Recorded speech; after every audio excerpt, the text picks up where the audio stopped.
You named them all? Yeah, what are their names? Some are named breakfast, some are named lunch, and some are named dinner.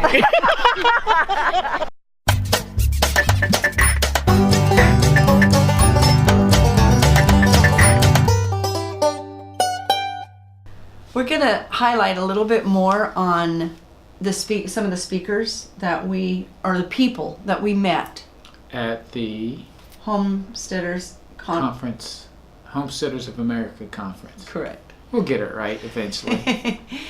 We're still back east, and we were going over some of the footage today, and so we're highlighting 3 different people. The first one is White House on the Hill with Jake and his wife and his 2 children, and we asked them, how they kind of got started, and they were talking about that they had seen Justin Rhodes and Dan from Grass-Fed.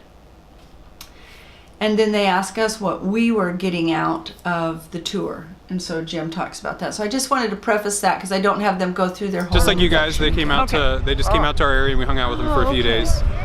I think other than that, it was just watching and learning from his stuff for the past year previous of that, that had inspired us to start on YouTube, and then it was him, and then Grass-Fed Homestead that was a big inspiration for us. Yep. Because Justin was just so intimidating to his knowledge and ability and his camera presence, and then not that that Dan and with Grass-Fed, not that he doesn't have those things, it's just he was a new person starting out on a homestead, and that's where we were like, we could do that. Yeah. So he made us believe we could do it. And that's been the great part of those 2 and others, is that, yeah, you can do it. And don't just think about it. Got to keep up with them. And that's what's been great, to see what's possible. And there's so much more. Having watched the Great American Farm Tour and all of these, it's amazing what people are doing. It's overwhelming. You can't do it all, but to know that within what you have, what's possible, is great. Do you have any highlight? What are you getting out of the farm tour? What are you looking for when you see some of the videos? You know what? I think the biggest highlight for me has been the permaculture types of approaches. A lot of the principles. I mean, I've known about the principles and different kind of views. Yeah, we had no idea. But to put the whole thing together and you give that name to it and the whole design process of it, wow! That's kind of why we want to start over. Is let's get it right from the beginning, ABC or as right Acres as we can. Was amazing to us. Okay, that's one that was really impressive. What they're doing, just the idea of. And you guys have a cat farm.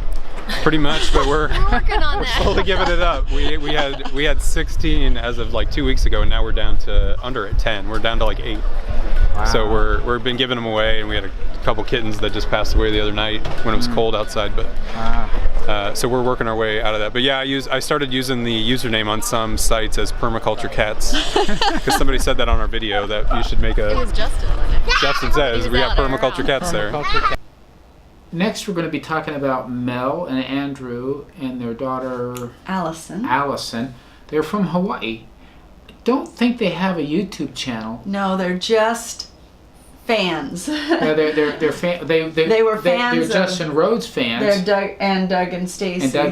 And now ours. and they recognized us from the Justin Rhodes video that we were in, and so it was right after we got there. They were early arrivers as well, and we got to talk to them for a while. Really fascinating story they have to tell. Well, and we're telling their story because everybody that's in homesteading, no matter if they're famous or not famous, have an amazing story.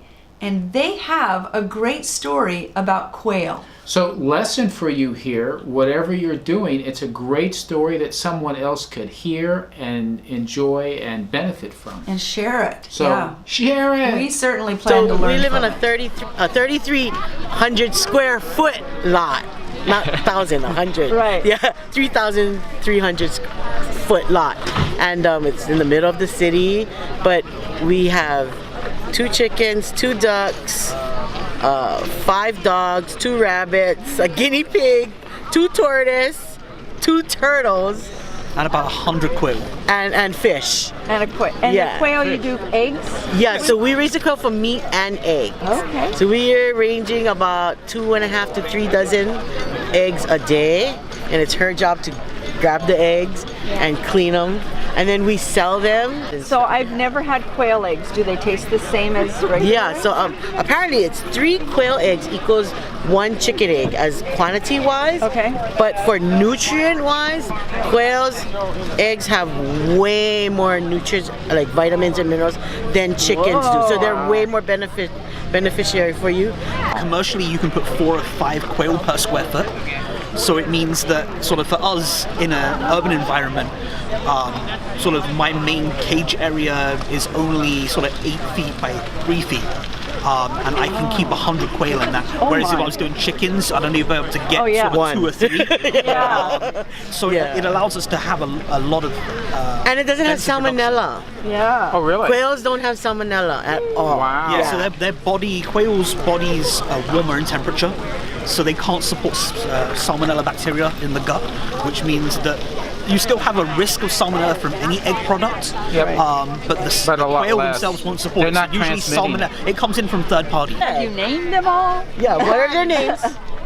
Some are named. Some are named breakfast, some are named lunch, and some are named dinner. Because that's the other thing as well. Is, we raise them for meat for ourselves. Right. They grow from hatching in an egg to full grown in 6 weeks. 6 to 8 weeks. Really? So they're weeks. a lot faster even in the... Yeah. So you figure now, because of that short time frame, that's less food, Yeah. less cleanup for waste and all that, right? Well, I've got a new project. No, this is great stuff. Yeah. During the conference, there was one of the sessions where they had all of the speakers on stage for a Q&A, and the question was asked, I am going to be running some cows on my property, and I don't have very good grass. What should I do so that I can get the grass improved? And this question was asked of Joel, and I've read this in his books before, and it just is kind of unbelievable to me that he never plants grass, but this is his answer. Against something you don't want, we try to manage positively for what we want. So what you will find is that if you begin concentrating animals in one little spot and move them daily, what we call mob stocking, herbivorous solar conversion, lignified carbon sequestration, fertilization. If you will do that, it will completely invert the vegetation mix to what is palatable for whatever you're running on it. There's mineral, there's fertility, there are other things involved, but we lease 8 properties and on our own. We've taken stuff that's nothing but, ragweeds and thistle, and in 10 years it's red clover, white clover, orchard grass, and we've never planted a seed in 60 years.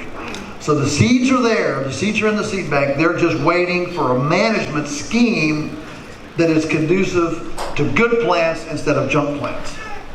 So we still got a couple more people, at least one person that we want to highlight, and we're gonna do her in a special video so that she gets her due. And we just had such a great time, and it's been amazing to watch since then, all the people that were there that we didn't missed know. several. I did not know that Wholesome Roots was there, and there was like 3 or 4 I saw or a 5 few or 6 people, I'm other like, people. oh, they look familiar, and I couldn't place them. Context, it just, I'm I like, don't know. well, we should have all got to hold a microphone around and pass it around and say who we all were. We should have gone to the campfire afterwards. We might have ran Well, I into don't more. know But that there were a lot of people. Yeah, a left. lot of people had left, but there wouldn't have been time to do that Anyway, so. great time. Can't wait for next year. And it'll be fun next year.